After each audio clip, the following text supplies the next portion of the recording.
La Organización Mundial de la Salud ubica a nuestro país, a Chile, como uno de los países que muestra los más altos índices de depresión a nivel mundial, siendo las más afectadas las mujeres.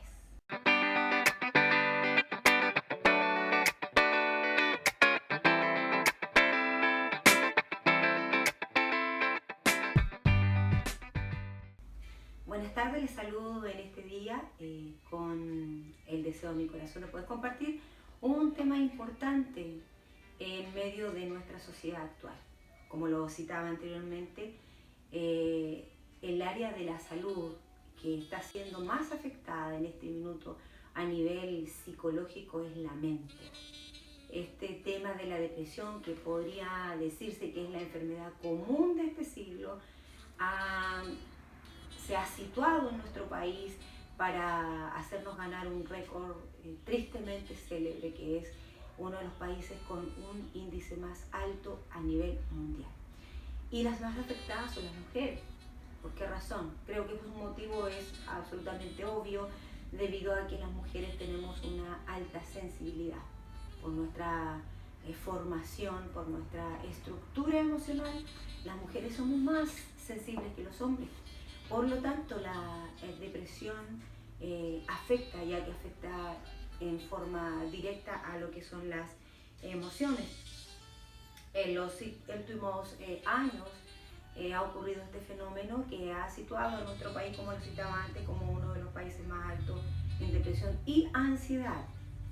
La depresión es una falencia, una situación que se provoca en la salud debido a situaciones vividas, o en otros casos también es por un tema endógeno que tiene su origen en un tema interno, no en las situaciones vividas.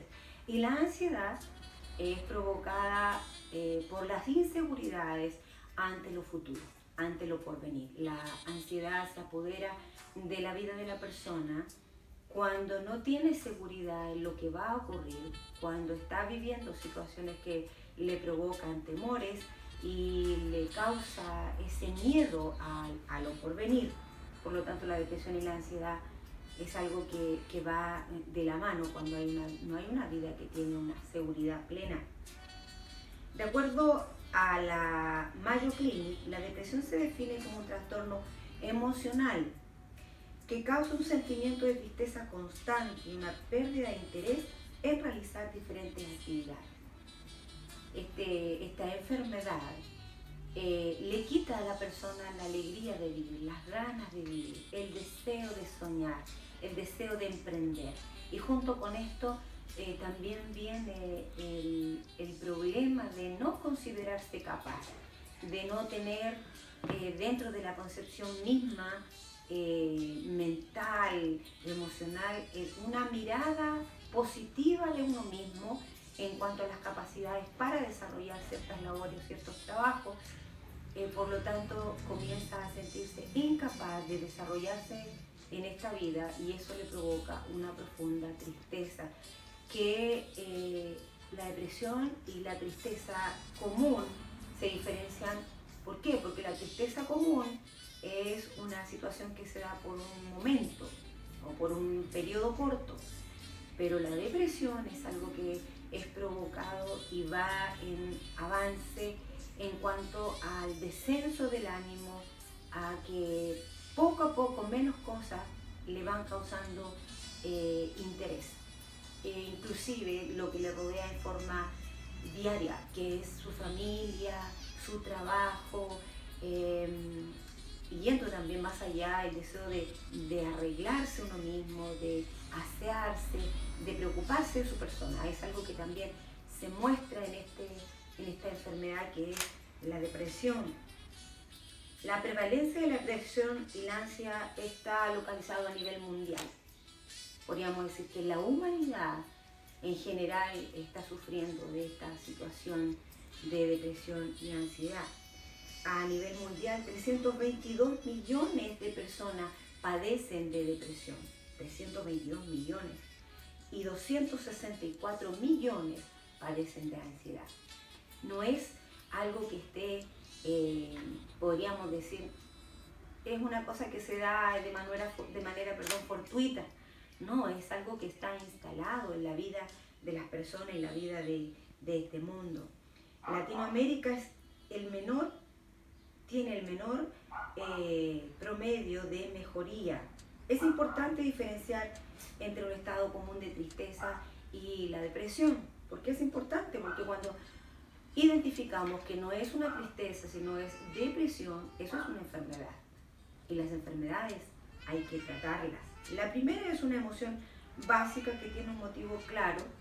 Puede ser por una ruptura amorosa, puede ser por una situación que no funcionó, un trabajo, que no le quedó bien algo, que perdió un ser querido, situaciones de tristeza que son normales.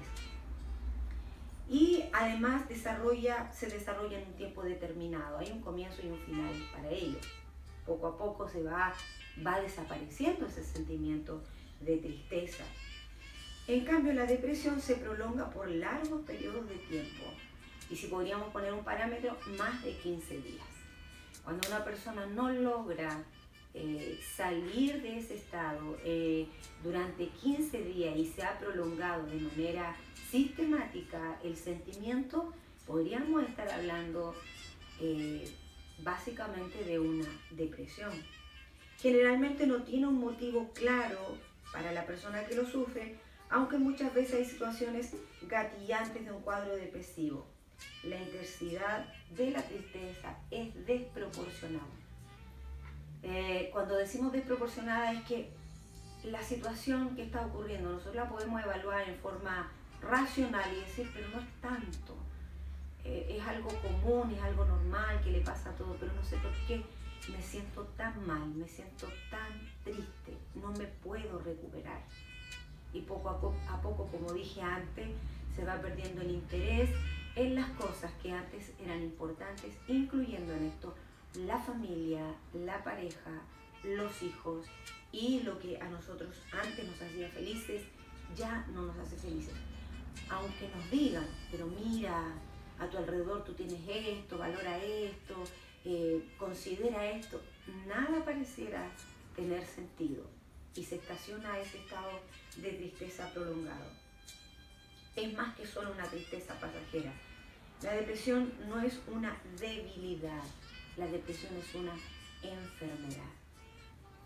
Si nosotros miramos la palabra del Señor, considerando esta realidad de vida, este estado en el que está cayendo constantemente el ser humano, cada vez nos encontramos con un vecino, con un amigo, con un familiar, con un hermano de la iglesia que está sufriendo esta situación de depresión. ¿Cuál es el problema? ¿Qué es lo que está ocurriendo? Exceptuando y dejando aparte lo que son las depresiones endógenas, como citamos al comienzo, que tienen que ver con un estado interno en cuanto a una situación orgánica que se produce y que no es provocada por la situación. Eso tenemos que dejarlo a un lado porque eso debe ser tratado como una situación distinta. Pero cuando estas depresiones son provocadas por las situaciones vividas, ¿cuál es el origen? ¿Qué es lo que está ocurriendo? El Evangelio de Marcos, en el capítulo 6, verso 52, nos dice: porque no habían entendido lo de los panes, sino que su mente estaba embotada. Este término embotado quiere decir incapaz de poder entender. Embotado es cerrado. Es que ha perdido la agudeza. Eso quiere decir, y dice en el diccionario, algo que ha perdido la agudeza para poder concentrar algo, para poder ser efectivo en algo. Entonces, este término embotado nos dice en este verso que no habían entendido. ¿Por qué no habían entendido los milagros que el Señor estaba haciendo? Específicamente la multiplicación de los panes y los peces para la alimentación de los 5.000. No lo habían entendido porque su mente estaba embotada, incapaz de poder entender.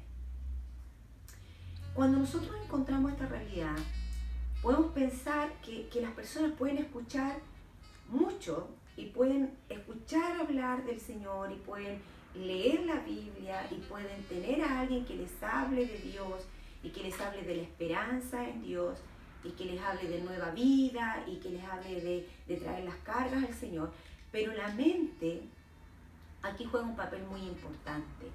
Y si la mente está incapacitada de poder entender, todas estas cosas solamente van a chocar, y aunque las escuchemos una y otra vez, no van a tener llegada ni van a surgir efectos.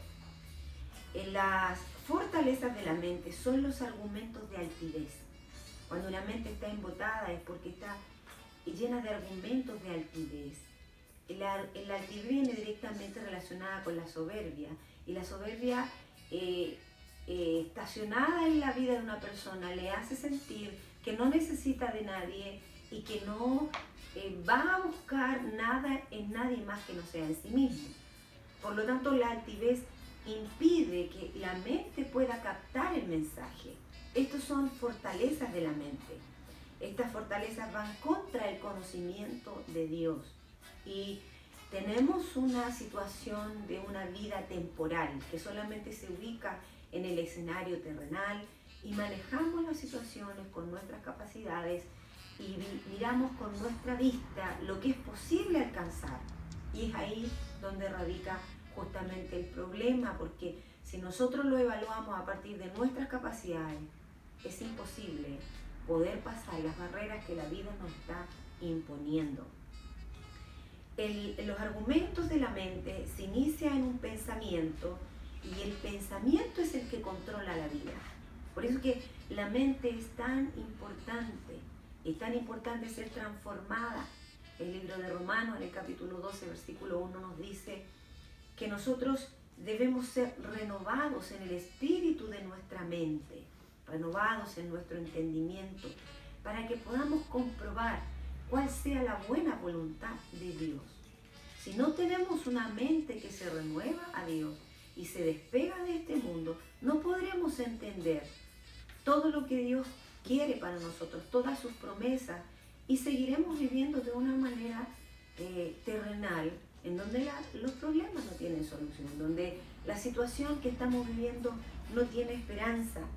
El Señor quiere tratar con nuestra mente, porque si el Señor trata con nuestra mente, los pensamientos van a cambiar y los sentimientos también van a cambiar. ¿Qué tiene en la mente? ¿Las cosas de Dios o las de los hombres? Es aquí donde hacemos la diferenciación entre los dos escenarios en los que nosotros nos movemos: en los de la vida o en el escenario de Dios.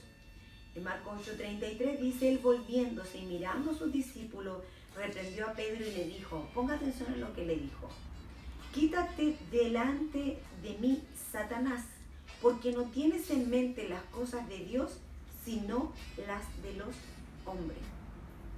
¿Qué es lo que Pedro le estaba diciendo? Señor, nunca tal te acontezca, no vayas a este sufrimiento, que nadie te toque, que no pases por este proceso, hablando de la crucifixión. El Señor tenía bien claro su paso por esta vida, todo su tránsito, su final, y todo lo que iba a ocurrir luego de su muerte. El Señor lo tenía claro. Pero ¿dónde estaba la mente de Pedro? La mente de Pedro estaba en esta vida. Por lo tanto, no quería que el Señor sufriera ningún daño, y aquí pareciera que el Señor lo trata duramente, pero no está hablándole a Pedro como persona, sino está hablándole al pensamiento que hay en su mente. Por eso le dice: quítate de mí, Satanás, porque su mente, la mente de Pedro, estaba siendo influenciada por un pensamiento humano y carnal que no lograba despegarse de las cosas de este mundo. Tenemos ese problema. No logramos despegarnos de las cosas de esta vida y consideramos que nuestro bien viene de lo que nosotros vemos, que nuestra seguridad está en lo que nosotros manejamos o en lo que nos puedan proporcionar. Y es ahí nuestro gran problema y nuestra gran limitación. ¿Cómo vives? ¿Conforme a la carne o conforme al espíritu? Esto hace una diferencia total en la vida de la persona. Romanos 8:5 dice: porque los que viven conforme a la carne ponen la mente en las cosas de la carne, hablando de la humanidad, pero los que viven conforme al espíritu, en las cosas del espíritu. Si nuestra vida está cifrada en la esperanza de este mundo y en lo que esta vida y nuestros esfuerzos nos puedan dar, es que nosotros tenemos nuestra mente en las cosas de la carne, en las cosas de la vida, en los logros personales. Y nuestra cosecha va a ser justamente de eso. Por lo tanto, vamos a tener una cosecha pobre. Y es por eso que la gente cae en estados de depresión. ¿Por qué? Porque ciframos nuestra esperanza y nuestra vida en las cosas de este mundo. Pero los que viven conforme al Espíritu, dice que tienen la mente en las cosas del Espíritu. Y aquí podemos hacernos una pregunta. ¿Puede un cristiano sufrir de depresión a la luz de todo lo que yo le estoy diciendo? Al ser una enfermedad, también puede tocarle a una persona cristiana. Usted me dirá, entonces, ¿cuál es la diferencia? La diferencia es absolutamente abismante. ¿Por qué razón? Porque al tener la mente en las cosas de la carne, yo me voy a hundir cada vez más en ese pensamiento y en ese sentimiento depresivo, porque me voy a estacionar en lo que yo puedo lograr, cómo yo lo puedo solucionar. Pero cuando yo pongo la mente en las cosas del Espíritu, en las promesas de Dios, en el poder de Dios, yo voy a tener otra forma para salir. Mis herramientas van a ser otras, mis armas van a ser otras. Esto no quiere decir, por ningún motivo, que yo no deba consultar un médico y ser tratado, porque cuando la mente se enferma, debe ser tratada como se trata el cuerpo. Debe buscarse la salud para la mente, tal como se trata el cuerpo. Hay gente que se cuestiona y dice, pero un cristiano, ¿cómo va a ir al médico por depresión? Yo le pregunto, si usted tiene una diabetes, si tiene una hipertensión arterial, si tiene un problema estomacal o cualquier tipo de enfermedad física, ¿va o no va al médico? Va al médico. Y si su mente se enferma, ¿por qué usted va a dejar que su mente siga enferma? Dios va a tratar en ese proceso y nos va a ayudar y va a usar todo lo que Él mismo ha dejado para que sea utilizado en nuestro bien. No nos neguemos esa posibilidad, porque así como nosotros podemos enfermarnos en nuestro cuerpo, también nos podemos enfermar en nuestra mente. Pero nuestra salida va a ser distinta, porque nosotros tenemos una esperanza en el Señor y Él nos va a ayudar. Cada vez que nosotros miramos a nuestro alrededor, vamos a encontrar cosas que nos van a llevar a la tristeza, a la depresión. Hay gente que empieza a mirar el sufrimiento humano y a pensar en lo que puede ocurrir mañana, en la inseguridad del mismo mundo en el que vivimos, en la hecatombe que puede ocurrir, en las guerras, en la hambruna, y eso le causa depresión. Encontramos muchos jóvenes con estas realidades que comienzan a darse cuenta de lo que es la vida y caen en depresión. Gente que ha perdido su familia, se han divorciado sus padres, han perdido uno de sus padres o han vivido vidas pasadas, antiguas, de mucha tristeza, de mucho maltrato, y hoy caen en depresión porque sus emociones han sido maltratadas y han quedado enfermas. Pero cuando nosotros encontramos esta palabra del Señor, que nos llama a poner nuestra mente en Dios, en las cosas del Señor, en sus promesas, en su compañía, tendremos esperanza para salir adelante. Porque la mente puesta en la carne es muerte, pero la mente puesta en el Espíritu es vida y paz. He conocido de personas que han vivido esta depresión y les ha tocado siendo hijos de Dios.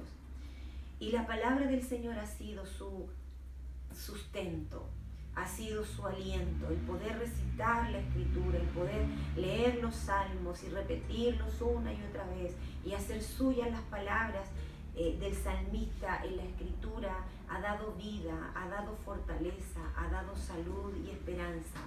La palabra del Señor tiene poder, y cuando entra a nuestra mente y es razonada como una realidad, cobra vida dentro de la persona. Les abrió la mente y les abrió el entendimiento. Esto lo dice Lucas en el capítulo 24 y verso 45. Dice, entonces les abrió la mente para que comprendieran las Escrituras. ¿Quién es el que puede abrir nuestra mente? No es otra persona. No es una persona motivadora que trabaje mis emociones. El que puede abrir nuestra mente es Dios. Cuando nosotros nos encontramos en estos estados de la vida Debemos reconocer nuestra dependencia del Señor y venir a Cristo y pedirle su ayuda.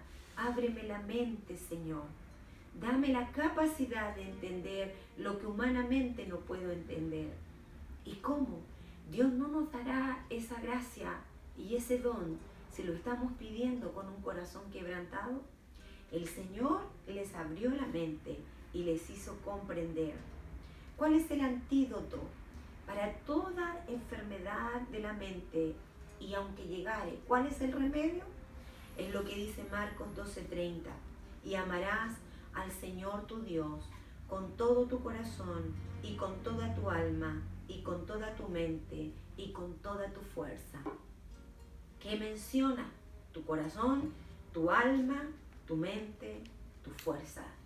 Todo nuestro ser, toda nuestra vida, todo nuestro intelecto y nuestros pensamientos deben amar al Señor. Amar al Señor es ponerlo en primer lugar. Amar al Señor es reconocer que todas nuestras cosas, toda nuestra vida, todo nuestro bien, que nuestro socorro, que nuestro alimento y nuestro sustento viene de Dios. Y todo lo que nosotros tenemos a nuestro alrededor es usado por Dios para ministrarnos todo lo necesario. Amar al Señor es poder posponer todas nuestras cosas y ponerlo a Él en el primer lugar, como dice la Escritura, poner la mira en las cosas de arriba y todo lo demás será añadido. La razón por la que el mundo hoy está enfermo es porque ha priorizado por sus propias cosas, por sus planes que son absolutamente finitos, por esos prospectos de vida que tienen que ver con profesiones, que tienen que ver con logros materiales, una casa, con autos, con cosas que son necesarias, pero no son primarias. Cuando nosotros entendemos este mandamiento del Señor, y amarás al Señor tu Dios con todo tu corazón, con toda tu alma y con toda tu mente y con toda tu fuerza, nos vamos a dar cuenta que tenemos el remedio, que la fuente de la vida es nuestro Dios, y si nosotros aprendemos a amarlo sin postergarlo por cualquier cosa, de nosotros brotará vida. La Escritura dice que tenemos dentro de nosotros el Espíritu Santo de Dios, el cual brota como río de agua viva. Usted tiene al Espíritu Santo de Dios. Si no lo tiene, la solución está muy cerca. El poder mirar a nuestro Creador y decirle: yo necesito esa vida, necesito entender la vida como tú la ves, como es la vida. La vida cifrada en Dios es una vida feliz. En la última encuesta nacional de salud 2016-2017 se muestra que el 6,2% de los habitantes en el país, en Chile, padecen de depresión, siendo más común entre las mujeres, según los casos diagnosticados. Las emociones están siendo afectadas. La vida se está volviendo triste porque no encontramos alegría a nuestro alrededor, por una razón muy simple, porque la fuente de la vida está llamando por nosotros y no le hemos puesto oído. Esta palabra del Señor, lo que hoy hemos conversado, anhelo que quede en su corazón. Y nunca olvide que guardar los mandamientos del Señor son salud para nuestra alma y medicina para nuestro cuerpo. Que el Señor les bendiga.